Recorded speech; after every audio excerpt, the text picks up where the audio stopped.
Hey everyone, welcome back and happy, Tuesday. All right, guys. Well, we're back to talk about a lot of things. Honestly, we have Sheena Shay, we have Brittany Cartwright, we have Zach Wickham, we have literally just a lot of shit that I'm kind of like wondering how are we going to get through all of this shit?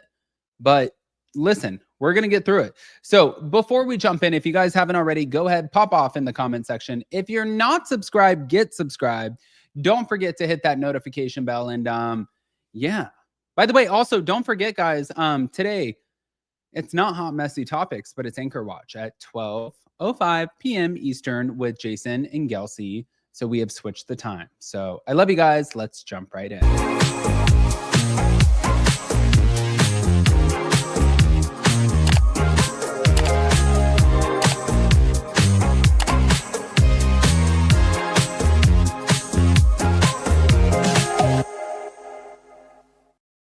All right, guys. So we have to talk about the Brittany Cartwright and Julian Sensley of it all first. Now, Brittany explained that during her separation from Jax Taylor, she lost her sparkle, which I don't know if you guys saw on the reunion trailer, but also the preview.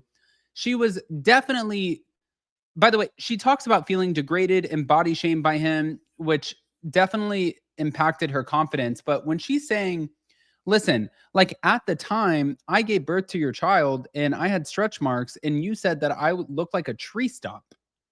I was like, oh my God, dude, you are such a dick. Like to say that a woman who is giving birth to your child has stretch marks. She looks like a tree stump. Yeah, you sound like a dick. I feel like I can say that full on. But she revealed that she began hooking up with his friend, Julian Sensley, a couple times a week during that low period. Not a romantic relationship, but something that made her feel seen and appreciated when she needed it most. And she emphasized that Julian helped her feel sexy and beautiful at a time when Jax was critical of her body and demanded her, even calling her a tree trunk. He demanded that she lose weight and he demeaned her because of the stretch marks. Girl,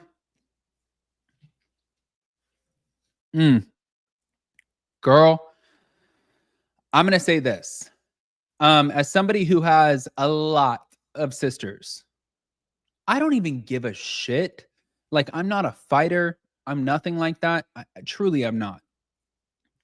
If I was sitting there with my sister and my brother-in-law was telling her what a fat piece of shit she was and that she looked like a tree trunk after giving birth,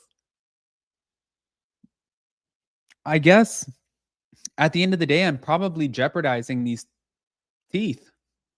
These teeth that do not belong to me. Well, they belong to me because I paid for them, but I'd probably be jeopardizing them because I would probably honestly jump on top of you and do everything that I could, just knowing that if I'm going to walk away with an ass whooping, I'm going to walk away with an ass whooping. I'm not even joking. Like if you talk to my sister like that, like there's no fucking way. There's no way I would take the ass whooping. I really would. 100%. But moving on. Jax reacted with rage upon discovering Brittany's communications with Julian, saying, all I ask is that you check in on me. And if you have time to send that asshole pictures, then you can check in on your husband who's going through a hard time. So Jax claims that Brittany's behavior triggered his relapse into substance struggles. And he collapsed emotionally when finding out, even breaking down in the car while their son Cruz was present. And that was a violation of their separation rules. No friends involved. So Brittany confirmed that she and Julian are no longer seeing each other, but said that he provided much needed support during her crisis of identity and low self-esteem.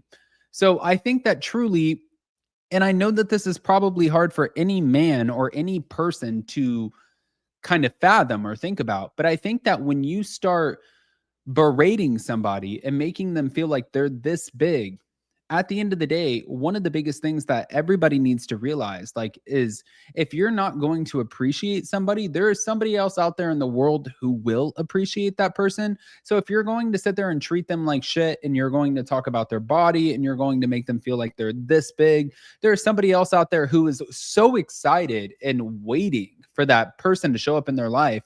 And they are so willing to celebrate that person. So for you, Jax, I don't know if this was a good route to go. I'm just saying. And listen, if you don't agree, you don't agree.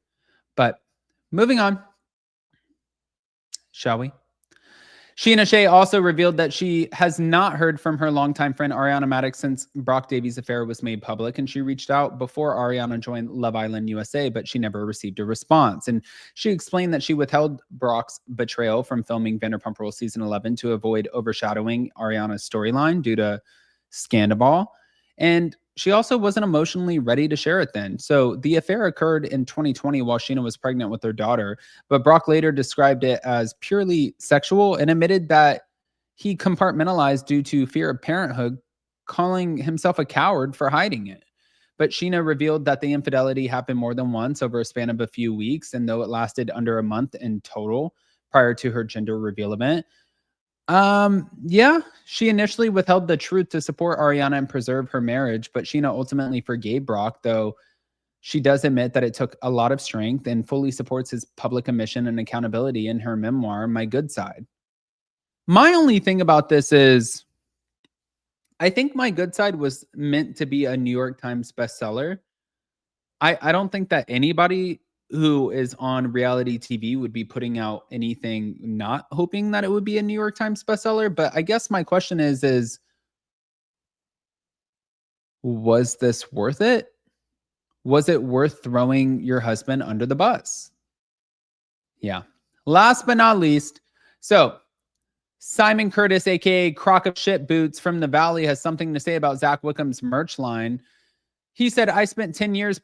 Well, he actually said about Zach, you spent 10 years parasiting off your best friend to get on TV. And somehow after 2 seasons, all you have to show for it is some merch about me. Pathetic.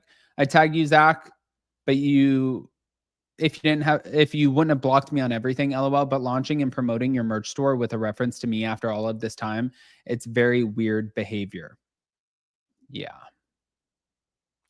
I've kept my mouth shut for 2 years while you've continued to talk about me behind my back, take jabs publicly, drunkenly tried to get physical with me at Jax's bar, screamed out of your car window calling me fat while I was out running. LOL.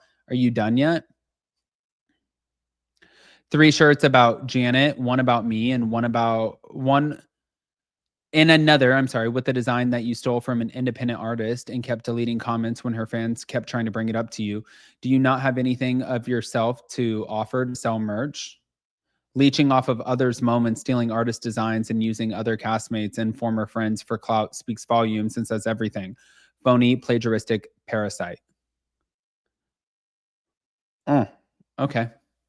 All right, guys. Well, the drama is dramaing in the Valley, so